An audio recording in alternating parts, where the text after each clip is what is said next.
एक बैरूनी साजिश के तहत मेरी हुकूमत हटाई गई, तो जो दूसरा जलसा था वो मैं कराची करने आया, क्योंकि मुझे पता था कि इस मुल्क में सियासी तहरीकें हमेशा कराची से शुरू हुई।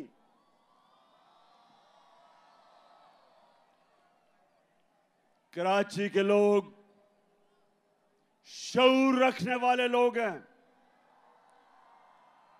सियासत को समझने वाले लोग हैं, और इसलिए मैं आपके पास तब आया। और मुझे अभी भी याद है कि मज़ार कायद पे जिस तरह मेरी कराची की आवाम निकली और मेरी हौसला अफजाई की, मैं उसका भी आज शुक्रिया अदा करना चाहता हूं आपका। अब 2 बाय इलेक्शन है इतवार को, 2 बाय इलेक्शन हो रहे हैं इतवार को, मलीर में और कुरंगी में। तो मैं आज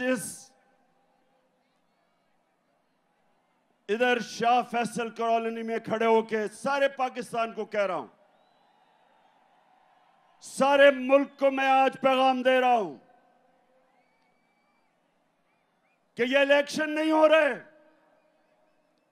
ये मुल्क का रेफरेंडम हो रहा है, ये मुल्क का फैसला होने जा रहा है। मेरे पाकिस्तानियों, एक मुल्क जो अल्लाह ने हमें एक तोहफा दिया था पाकिस्तान का, वो आज एक फैसला कुन वक्त पे खड़ा है। एक तरफ पाकिस्तान के बड़े बड़े डाकू जो 30 साल से इस मुल्क को लूट रहे हैं, चोरी करते हैं और जब एहतसाब होने लगता है बाहर भाग जाते हैं, फिर डील करते हैं, एनआरओ लेके वापस आ जाते हैं, फिर लूटते हैं, फिर जब एहतसाब होने लगता है फिर बाहर भाग जाते हैं, एनआरओ लेके वापस आते हैं। ये अमीर तरीन होते जा रहे हैं, कौम मकरूज होती जा रही है। जब से ये आए हैं 6 महीने में, और कराची के लोगों, आप शऊर रखने वाले लोगों, ये पाकिस्तान का फाइनेंशियल कैपिटल है। कराची ऊपर जाता है तो पाकिस्तान ऊपर जाता है।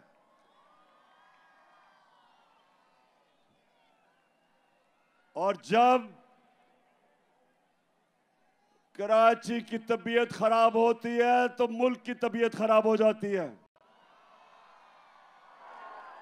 ये पाकिस्तान का फाइनेंस का इंजन है, ये आगे लेके चलता है और मुल्क आगे जाता है। तो कराची, आप सब जानते हैं कि जब से ये आए हैं चोर, एक साजिश के तहत, बैरूनी साजिश के तहत, और जब से ये मुल्क के ऊपर मुसल्लत किए गए, महंगाई के सारे रिकॉर्ड टूट गए।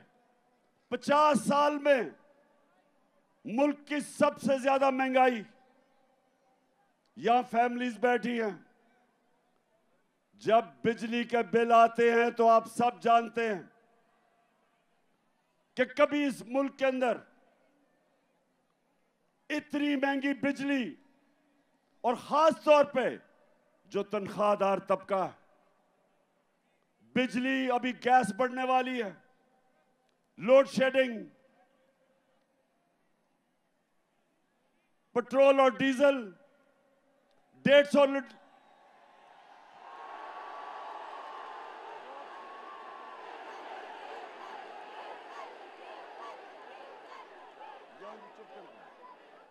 जब हम छोड़ के गए थे 6 महीने पहले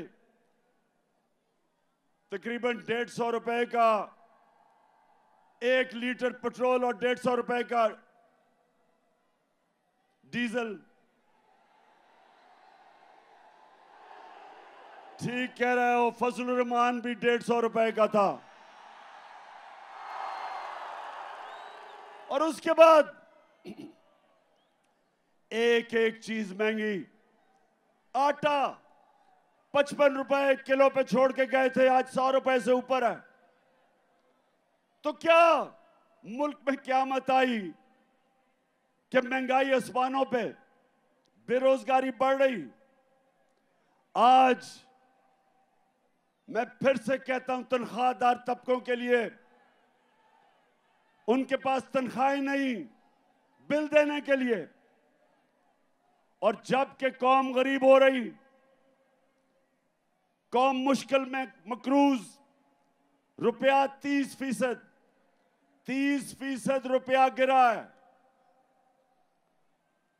मेरे कराची के लोगों, जब रुपया 30% गिरता है डॉलर के मुकाबले में, तो आप ये समझें कि अगर आप बैंक में आपका 100 रुपया पड़ा था, उसकी सिर्फ 70 रुपया रह जाता है। और ये जिनके बाहर अरबों डॉलर बाहर पड़े हैं, इनकी दौलत में इजाफा हो जाता है, क्योंकि डॉलर ऊपर चला जाता है। ये 30% ऊपर, मुल्क 30% नीचे। तो सवाल ये है कि जिन लोगों ने इनको हमारे ऊपर मुसल्लत किया, आज सारी कौम सवाल पूछ रही है कि जो आपने साजिश करके इन चोरों को हमारे ऊपर बिठाया, तारीख, इस मुल्क की तारीख आपको नहीं भूलेगी। ये कौम आपको नहीं भूलेगी जो आपने जुल्म किया इस कौम के साथ। दुश्मन भी ना करे, दुश्मन भी वो नुकसान नहीं पहुंचा सकता था पाकिस्तान का, जो इन चोरों को हमारे ऊपर मुसल्लत करके नुकसान पहुंचाया। तो ये रेफरेंडम है, परसों जो इलेक्शन है, 8 जगह मैं इलेक्शन इसलिए लड़ रहा हूं कि मैं अपनी कौम को बताना चाहता हूं कि हमने फैसला करना है। क्या हमने भेड़ बकरियों की तरह इनकी गुलामी करनी है, चोरों की, या एक आजाद कौम की तरह, एक खुददार कौम की तरह अपने पैर पे खड़ा होना है, हकीकी आजादी लेनी है अपनी। क्योंकि मेरे पाकिस्तानियों, सिर्फ आजाद इंसानों की परवाज ऊपर होती है। मैं वो पाकिस्तानी हूं, अल्लाह ने मेरे से बेहतर टैलेंटेड खिलाड़ी थे क्रिकेट में, मेरे से ज्यादा पैसे वाले लोग थे जो मेरे से ज्यादा अस्पताल बना सकते थे। पॉलिटिक्स में मेरे से ऐसे लोग थे जिनकी खानदान पॉलिटिक्स में थे, मेरा तो कोई खानदान पॉलिटिक्स में नहीं था। लेकिन मेरे पाकिस्तानियों, अल्लाह ने कामयाबी मुझे इसलिए दी क्योंकि मैं एक आजाद इंसान हूं, मैं आजाद हूं, मैंने किसी की गुलामी नहीं की। मैं ला इलाहा इल्लल्लाह,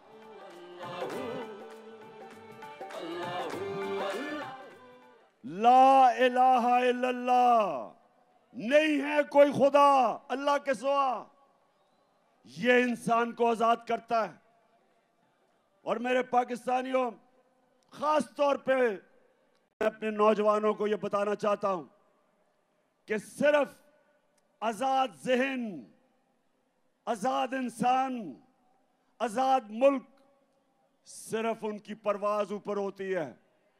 गुलाम तो अच्छी गुलामी कर सकते हैं, गुलाम तो वो बन सकते हैं जो इस वक्त मुल्क का क्राइम मिनिस्टर है, जिसको चेरी ब्लॉसम कहता हूं। अच्छा जरा ये देख लें, कभी किसी मुल्क का प्राइम मिनिस्टर ऐसी बातें करता, जरा ये देखें पहले। मैं सऊदी अरब से होके आया हूँ, मैं यूएई के होके, अभी मैं तुर्की होके आया हूँ, और मैंने उन भाइयों को कहा कि आप हमारे बड़े अजीम भाई हैं, हमेशा आपने हमारी मदद की।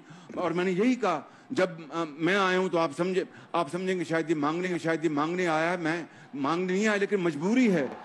जिस तरह माजी में 75 साल में आपने हमारा हाथ बटाया है, कुछ अर्सा आप हाथ बटा। मैंने कहा मैं वादा करता हूं कि इंशाअल्लाह हम पूरी कौम हम मिलकर दिन रात मेहनत करेंगे, पसीना कराएंगे, अपने पाँव पे खड़े होंगे।